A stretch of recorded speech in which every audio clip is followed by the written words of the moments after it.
احنا ضد التعصب، ولكن التجاوزات غير مقبوله بالمره ايا كان مين هو.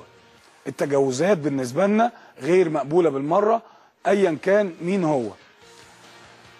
فتطاول عليا النهارده بشكل كالعاده نفس الموضوع، لكن انا رسالتي واضحه ومهمه لحضراتكم، وانا الكلام ده وبستمد قوتي من جماهير الاهلي العظيمه، بستمد قوتي من نادية المحترم، بستمد قوتي من شخصيتي اللي محدش يقدر يأثر عليها، لان عايز اشتغل اعلام محترم، عايز اشتغل في يلا بينا نصلح السلبيات كلنا، عايز اشتغل اللي كل واحد قاعد على كرسي مفيش اعلام يضغطه بما فيهم برنامجنا، مفيش اعلام يضغطك ويقول لك تعمل ايه ومن انت جاي ليه.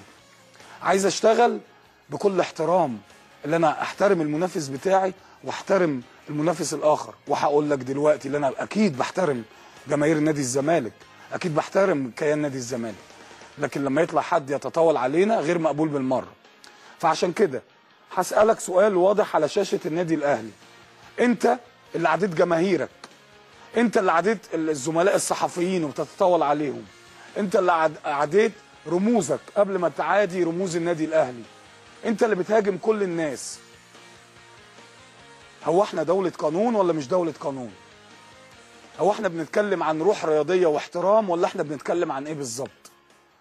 اوعى تفكر لحظة لما تهاجمنا اللي تتهز شعرايه من فريق عملي او من شخصي او كل ما ينتمي للنادي الاهلي. كلامي واضح وصريح، مش هنسمح بالتطاول. ركز مع فرقتك، تكسب هنقول لك مبروك، ركز اللي انت تشوف مشاكلك بعيد عننا، ما تدخلناش في جمله مفيده، لان احنا ما بنخافش، احنا ما بنخافش، والتطاول غير مقبول بالمره. هكرر لك تاني، جماهيرك وعادتها، جماهيرك وعادتها، اعضاء مجلس ادارتك وعادتهم،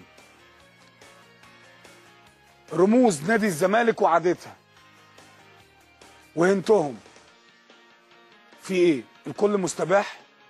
انت جزء في الدوله زيك زي اي حد، انت واحد في الدوله زيك زي اي حد، تتحاسب زيك زي اي حد، يطبق عليك القانون.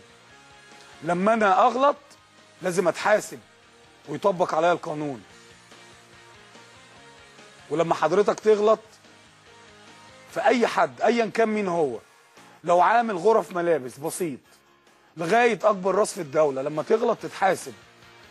انا ضد مفهوم اللي ده مسنود وده مش عارف مين سنده وده مين معاه، انا ضد الكلام ده. احنا الناس قامت بثورتين عشان كرامه وعشان ترفع راسك، ايا كان بسيط غلبان رجل شارع عادي مشهور، الكلام ده كله بنتكلم في دوله محترمه. لما يبقى في دوله محترمه وبنتكلم خصوصا عن رياضه صدرت للمجتمع كلمه الكل بيقولها، خلي عندك روح رياضيه. فهرجع تاني اكرر، غير مقبول ان انت تتطاول على شخصي. كل ما هتطاول هنرد عليك في برنامجنا، هتطاول على رئيس النادي الاهلي هنرد عليك في برنامجنا.